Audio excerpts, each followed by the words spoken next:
This is the concept from start to finish on how to create a wrestler.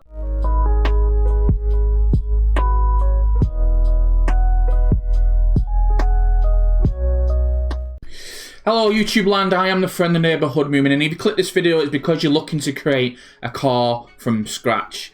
You click the video, you're hoping to get some tips, and that's what I'm doing. I've already got a concept in mind and I've created a wrestler recently, but I'm going to go through the steps that I personally take to come up with the concepts that I do. My channel is more dedicated to original content than anything else. It's tips, tricks, and how you can use tools and different inspirations to come up with wrestlers.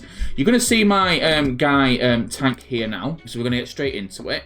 Now, Tank is a almost 7 foot tall, imposing wrestler. However, Tank now is currently in the renaissance in his later part of his career.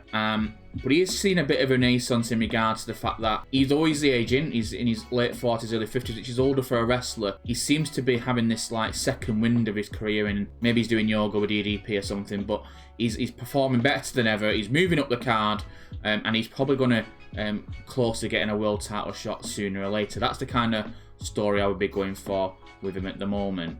You can see with this as well, I've used custom texture on the face, custom texture for the body hair, you can see there.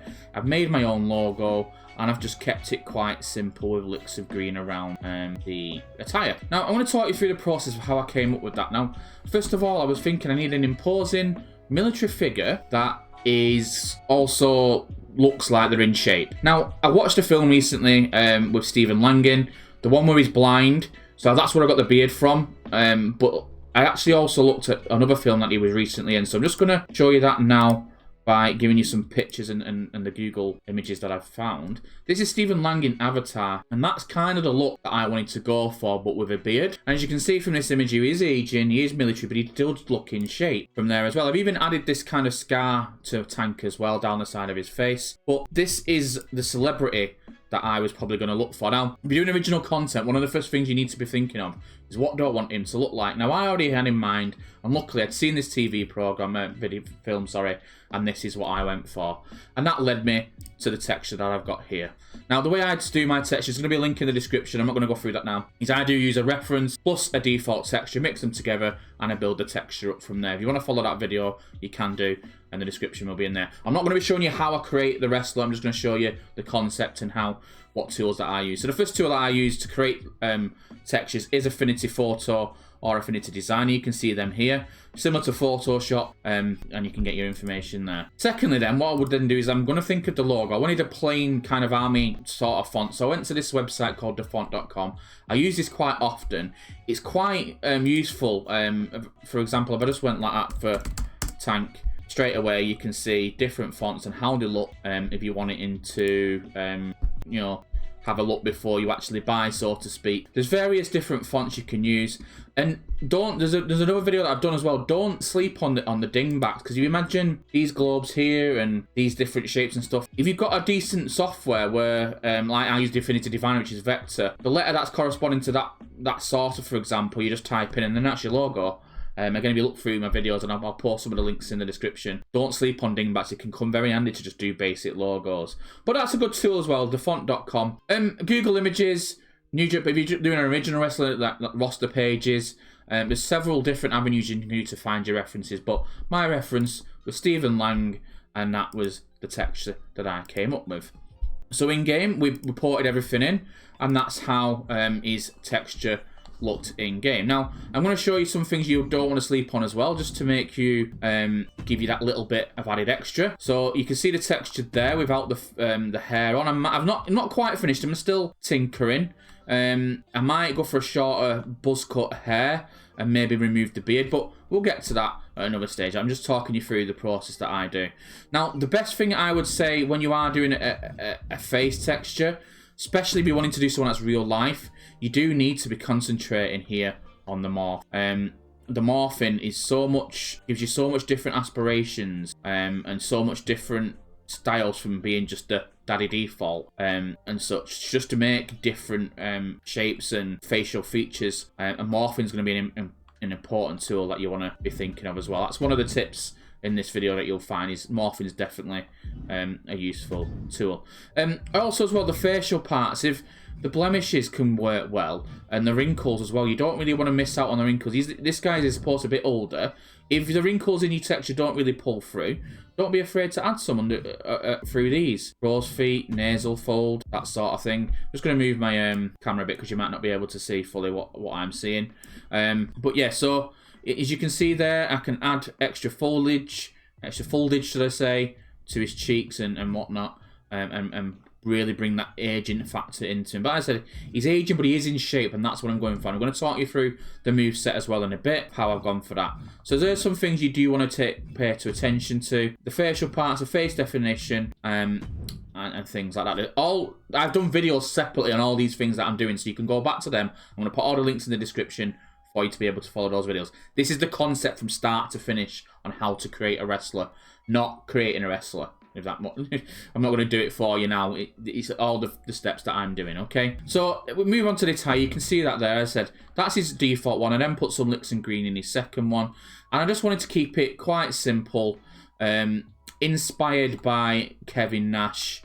His moveset's a bit inspired by Kevin Nash as well, but with some flicks of Kane in there, and Dusty Rhodes, because Dusty Rhodes was a good influence in regard to someone who's in the twilight of the career, but he's probably moving in one of the best shapes that he has been in for some time. So I put a blend of his moveset in as well, and I've gone from there. So, I mean, and what I want to just kind of look for and show you some things here in regards to his attire and things that you can add to give that added element. So we're going to just look at his appearance and hair and facial parts. Now, what you can do, one of the most important things you can get is hair textures. And I would really say, you'll probably see this on Twitter, on quite a lot of different people. I'm just going into my custom images now. You will see, go on here, this here. Diffractor's sent it out a few times on his Twitter. I do it. This one texture, and you can edit it in Photoshop and stuff like that, will give you endless different things you can do with your wrestler. You remember AJ Styles back in the day when he had those streaks down his face? It just comes in handy for when you're doing little different bits. I've wanted to fill that gap in there, or some of the hairs that aren't quite got a front hairline. That texture and that kind of a texture will come in very handy. Don't miss out on the scar. So you can see I put scarring down there for him because I want him to be a bit rugged. But I have decided I think I am going to maybe just give him a bit of a shorter cut on his head, more of a military buzz cut sort of thing, and I'm going to keep the beard. I think that there actually does work quite well. So that's the style that I'm going to go for in this occasion. Cool. So as well, there you would have seen on his torso there's a hair. He's got a chest, a hairy chest. Okay, and that is an actual default. I've loaded that as a logo as well, as the hairy chest. Okay, so again, don't sleep on adding these little things into the game to make it a little bit, just to make your textures, to make your creations pop that little bit more than the average person and make you stand out from the crowd. There's quite a lot of things you can do when creating your wrestlers. Okay, so I've talked you through the process. I don't need to do his entrance there. I've talked you through the process in regards to the look that I'm going for. It's a celebrity interview. Inspiration. If your inspiration is of a real wrestler, so for example, somebody I used to work with, but helped create his wrestlers, he was heavily inspired by Roman Reigns, but his attire literally was Roman Reigns. And it's great to be inspired by real life wrestlers, but you don't want to copy them. You want to put your own spin and bring your own personality up. And now the final thing that I'm going to show you of how you can bring the personalities out is going to be with the moveset. Entrance not so much, but with the moveset, which I'm still tinkering with on Tank, I've got some, an imposing moveset. I knew what I was going for, but his taunts can really bring out the final part of it. Now, what I've done, how I do my movesets, what I always do, I want it in his base to be Kevin Nash. So what I would do is I'd copy from Superstar, I'd scroll over to Kevin Nash, okay, and I would then copy that to Tank, okay. I would then look again and get in the bits of Kane, as I said. So I copy from Superstar again, I'd scroll over to Kane, and I would add some of the elements here, but not all of them, you see? Yeah? So maybe those parts is mixed then with Kane. And then what I would do from there is I would go individually into the moves, each little section, okay, and I would finish it off from there. So I've done this for the, I know this moveset's pretty much done. But it's the taunts that then will bring your wrestler to life, so to speak, because if the taunts matches gimmick and personality, you're pretty much finished, okay? And I think that's pretty much it in the whole process of creating a wrestler. So he's got his thing. So I'm gonna carry on tweaking that as we go along. And I think, to be honest, that's everything you need to know from scratch. So you've got your influence, what you want to look at, so you can create your texture. You then got tools like thefont.com, where you can find fonts and stuff like that to create your logos. If you're struggling though with I knew Tank straight away. If you're struggling with a concept or a look or anything like that, and you wanted to just create someone new, but your creative juices aren't exactly flowing, I would just grab my phone, I would go to ChatGPT, and I would ask that, give me a concept for a new wrestler that I want to create. AI does come up with some really remarkable things. So don't also, even for logos, you might want to just get inspiration and then edit in Photoshop and things like that. Don't rely totally on AI, but it is a very useful tool as well. So face textures, we know how to do those. Logos, concepts, looks, everything like that, you know how to do them. And then you can bring it all together by keeping, by bringing the moveset out and the personality as well. I hope this video has helped you. My channel is mainly for original content, so I would appreciate if you like original stuff, give me a like and subscribe down below. I'm the friendly neighborhood Mewmin. I'll be back around the corner soon. Bye bye.